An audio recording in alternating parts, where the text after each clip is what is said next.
Beautifully made. कस्तो राम्रो direction तपाईहरुको राम्रो cinematography director. Hats off to you, right? यो यसको छुट्टै खालको ऑडियन्स स्पेस पनि छ यस्तो खालको चलचित्रको सो मलाई चाहिँ एकदमै राम्रो लाग्यो एकदमै कम डायलगको साथमा चाहिँ यो एक्टिङले नै एकदमै अगाडि बढाइरहेको थियो हैन मलाई चाहिँ अनुप दाइ देखेर एकदमै रिस उठ्यो है अनुप दाइसँग चाहिँ किन रिस उठेको भन्दाखेरि बिचारा गीताञ्जलीजीको केही त्यस्तो उनै थिएन के हैन गल्ती नै थिएन त्यही पनि उहाँले पनिशमेन्ट दिनुभयो एकदमै रिस उठ्यो मलाई हैन एकदमै राम्रो स्पोन्सर हामीले यो भन्दा अगाडि क्यान्टरमा गर्यौं सिलगढीमा गर्यौं सबैजनाले एकदम धेरै एप्रिसिएट गरिदिनु भएको छ हजुर भन्छ नि यही फिल्मबाट भन्दाखेरि पनि one of the best movie मैले जे गरेँ नि अहिलेसम्म जे जति गरेको छु तिनीहरू मध्ये चाहिँ नि one of the best movie चाहिँ नि हो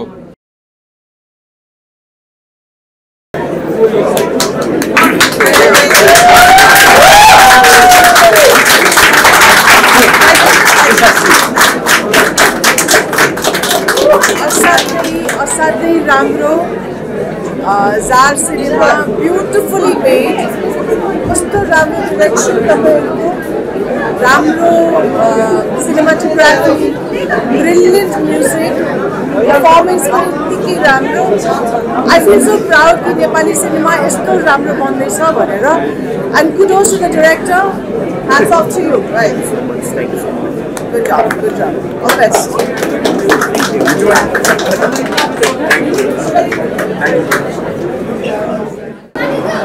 कृतिमा आधारित फिल्म भएको कारणले गर्दाखेरि एकदम कवितात्मक लाग्छ चलचित्र पूर्वाजीसँग योभन्दा अगाडि उहाँले एडी गरेको फिल्ममा काम गर्ने मौका पाएको थिएँ अनि उहाँलाई फुल फ्लेजेड डिरेक्टरको रूपमा पाउँदाखेरि एकदम कन्फिडेन्ट डिरेक्टरको रूपमा एकदम रिस्क लिन सक्ने देखिरहेको कथाभन्दा फरक पनि छ एउटा त कृतिमा आधारित पनि भयो स्टोरी टेलिङ पनि फरक छ पर्फर्मेन्स वाइज पनि एकदम सटल अनि जस्तो चाहिने हो त्यस्तो तरिकाले प्रेजेन्ट गर्नुभएको छ डिरेक्टरले अनि सो मलाई चाहिँ ओभरअल फिल्म डिफ्रेन्ट लाग्यो र एकचोटि हेर्दा फरक नपर्ने खालको फिल्म छ यो यसको छुट्टै खालको ऑडियन्स स्पेस पनि छ यस्तो खालको चलचित्रको सो उहाँहरू समक्ष चाहिँ यो चलचित्रको इन्फर्मेसन राम्रोसँग पुगोस्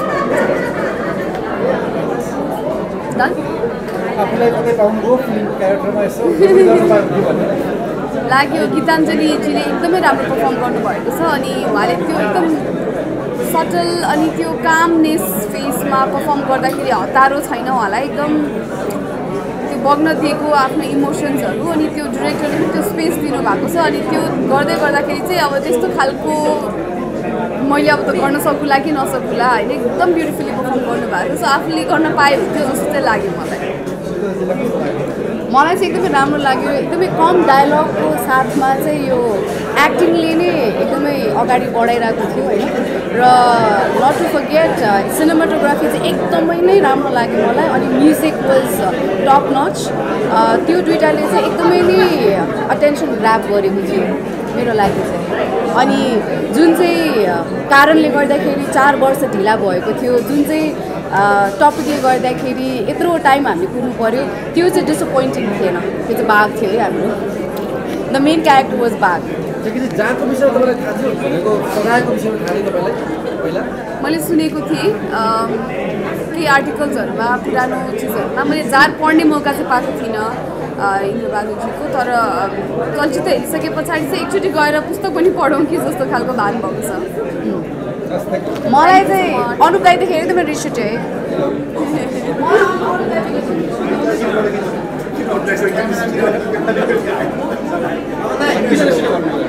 अनुप दाइसँग चाहिँ किन रिस उठेको भन्दाखेरि बिचारा गीताञ्जलीजीको केही त्यस्तो उनै थिएन के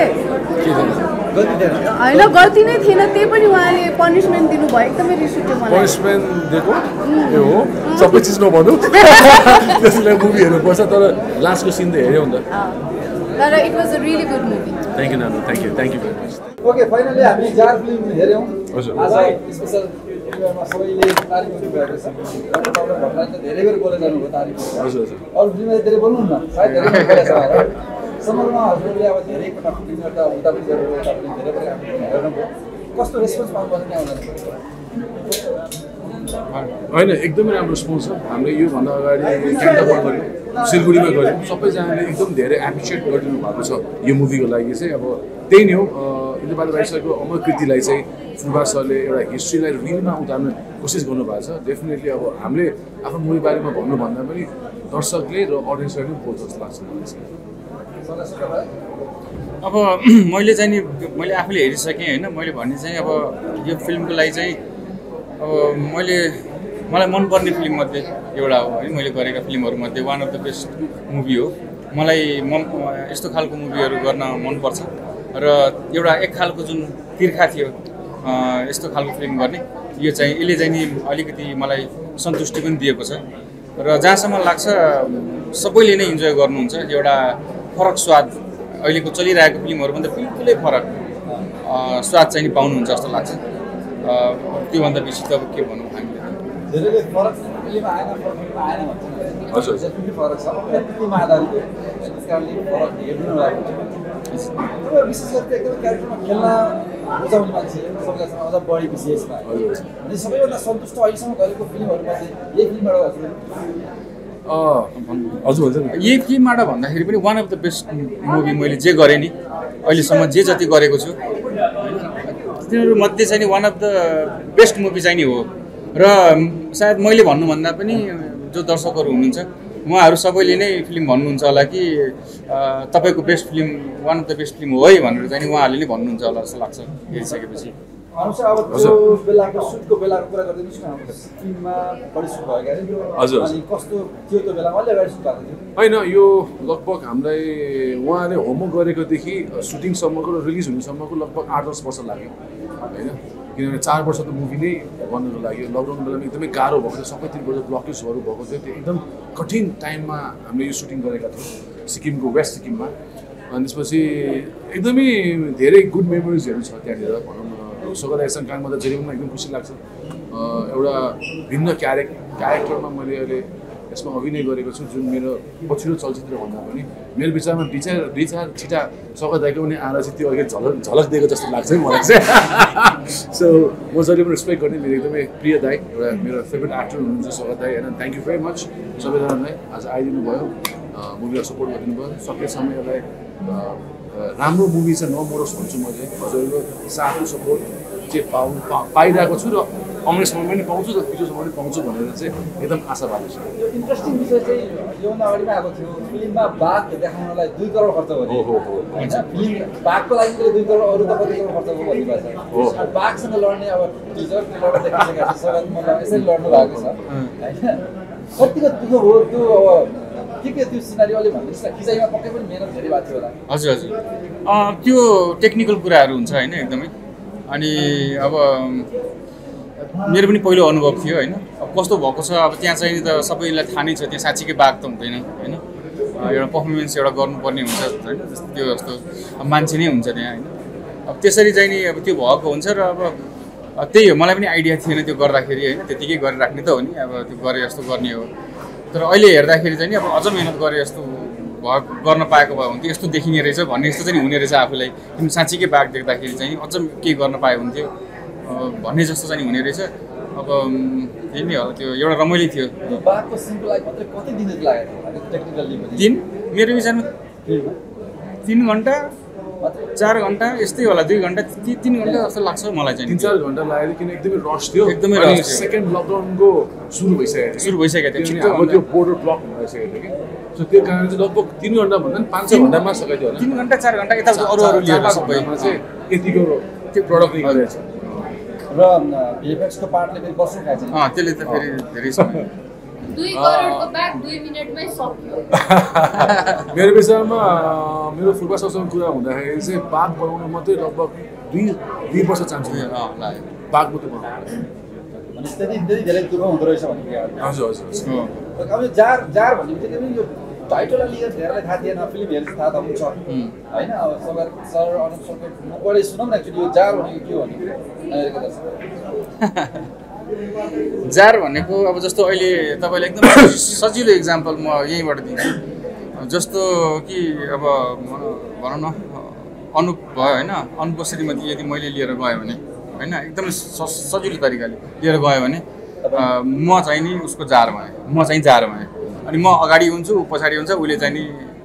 खुकुरी लिएर मलाई कति 7 कदम हाम्रो 10 कदम पछाडिबाट उसले मलाई वार गर्न पाउँछ, हान्न पाउँछ। म चाहिँ दौडेर भाग्नुपर्ने हुन्छ र गाउँ चाहिँ नागेर पर कतै जानुपर्ने हुन्छ। त्यो चाहिँ एउटा जार भन्नु यस्तो खालको सजाय त्यो बेलामा भइसक्यो तपाईँले थाहा पाएको चाहिँ कहिले? मैले यही जार भन्ने सुन्थेँ, तर राम्ररी क्लियरली थाहा पाएको यही पढेर मात्रै हो। यो चाहिँ मैले भनौँ न 26 वर्ष अगाडि नै पढिसकेको थिएँ, त्यही बेला नै मलाई थाहा भयो यस्तोलाई जार भन्छ। अब थाहा पाएपछि त जार बन्न मन लागेन होला नि? इच्छा छ? त्यो त अब कथाको कुरा थियो, फिल्मको कुरा थियो। रियल जीवनमा त्यस्तो केही छैन, त्यस्तो केही सम्भावना छैन। अहिले त त्यो खालको पनि छैन, अहिलेको समयमा त्यो खालको सजाय पनि छैन। त्यो त धेरै वर्ष अगाडि 200 वर्ष अगाडिको कुरा छ। अब यो फिल्म लिएर अहिले त फिल्महरू कस्तो छ भने पब्लिसिटी कसरी गरिरहेछ अनि कसरी फिल्म कतासम्म आइपुगिरहेको हल्ला के छ भन्ने म्याटर गर्छ होइन। कस्तो आशा मान्नु भएको छ त्यो फिल्महरू बारे तपाईँहरूले हलसम्म दर्शकहरूले? अब मलाई चाहिँ कस्तो लाग्छ नि, जसले हेर्नु भएको छ हेर्नुहुन्छ होइन, उहाँहरूले पक्कै राम्रो भन्नुहुन्छ र अरूलाई पनि पक्कै पनि यो फिल्म हेर्ने खालको छ है भनेर चाहिँ भन्नुहुन्छ। अब त्यो हामीलाई पनि थाहा हुँदैन कि कतिको हामीले यो गर्न कतिले थाहा छ भन्ने कुरा हामीले पनि अब अहिले भन्न सकिँदैन होइन। जतिलाई पनि थाहा छ, मेरो विचारमा जतिले पनि ट्रेलर हेर्नु भएको छ यसको विषयमा थाहा छ, एकदमै एक्साइटेड हुनुहुन्छ होला जस्तो लाग्छ। र जहाँसम्म लाग्छ यस्तो खालको फिल्महरू, यो कल्चर एउटा बोकेको फिल्महरू होइन, यस्तोले चाहिँ नि राम्रो गरिरहेको समय छ र हामी कति सफल हुन्छ उहाँहरू समक्ष पुर्याउन। अब तपाईँहरूको साथ होइन त्यही नै हो जस्तो लाग्छ उहाँसम्म पुग्नको लागि। दुईजना भिडियोको फिल्ममा त भिडियोकै भिडियोको छन् तर राम्रोसँग भिडेको देख्नु भएको छैन। अब त्यो पनि चाँडै आउँदैछ। हाम्रो अर्को प्रोजेक्ट पनि चाँडै नै हुन लाग्छ, सँगै हामी काम गर्दैछौँ। भेरी सुन यही हियर, सो त्यो अझ राम्रो हुन्छ जस्तो लाग्छ। ओके, गीताञ्जलीजीको खबर चाहिँ के छ? तपाईँहरूले गर्दाखेरि उहाँलाई कहीँ कतै देखिन पाइएन, तपाईँहरू दुईजनाले गर्दै जस्तो लाग्छ। कता हुनुहुन्छ, किन आउनु भएन, कुनै पनि केही पनि? एकदम ठिक हुनुहुन्छ उहाँ। आउने पहिला कुरा चाहिँ नि थियो, फेरि पछि चाहिँ नि अब त्यही हो। अब अलिकति बाहिर बस्यो भने गाह्रो हुन्छ, यी नेपालमै अथवा इन्डियामै बसेको भए पनि आउनु जानु सजिलो हुन्थ्यो। तर अब बाहिर बस्ने अब त्यही त हो नि, फ्यामिली सबै कुराहरूले गर्दाखेरि उहाँ लास्ट आउनु चाहिँ आउन सक्दिनँ, बरु म पछि आउँछु केही समय पछि भनेर उहाँले भन्नुभएको छ। त्यही भएर चाहिँ तर हामीले पनि मिस गरिरहेछौँ है। तर उहाँले चाहिँ नि एटलिस्ट यहाँ भइदिएको भए अझ रमाइलो हुन्थ्यो तपाईँहरूलाई पनि, सबैलाई। त्यो गाह्रो थियो अब। तर अब मैले भनिहालेँ नि, यो एउटा सपनाको कुरा थियो, एउटा कल्पनाको कुरा थियो, कति वर्ष अगाडिदेखिको यसमा खेल्न पाऊँ भन्ने। र मलाई त एटलिस्ट सबै थाहा थियो कि मैले के गाह्रो गर्नुपर्छ भन्ने कुरा धेरै अगाडिदेखि नै होइन, 20-25 वर्ष अगाडिदेखि नै मैले थाहा पाइसकेको थिएँ कि त्यसमा होमिनको लागि म त्यही बेला नै तयार भइसकेको थिएँ। त्यसले गर्दाखेरि थियो। तर त्यहाँ अब काँडाहरू अब तपाईँले भने जस्तै एउटा दुःख चाहिँ नि थियो, तर एक्साइटेड बेसी थियौँ कि फिल्म कस्तो बन्ला भनेर चाहिँ नि अझ बेसी हामी एक्साइटेड थियौँ। त्यो दुखाइको कुराहरू भइरहेको थियो, कहिले के खोज्ने कहिले के, त्यस्तो सामान्य धेरै हिँड्ने नि। गाउँमा त हामी धेरै खाली खुट्टा नै हिँडेको याद छ मलाई, गाउँमा चाहिँ। पक्का पनि त्यो त एकदम सामान्य भयो मेरो विचारमा। कुनै पनि फिल्ममा नबिजेको त्यसरी हुँदैन होला। कुनै पनि फिल्ममा हरेक फिल्ममा जङ्गलको सिन छ भने तपाईँलाई स्योर रगत आउने। Thank you so much.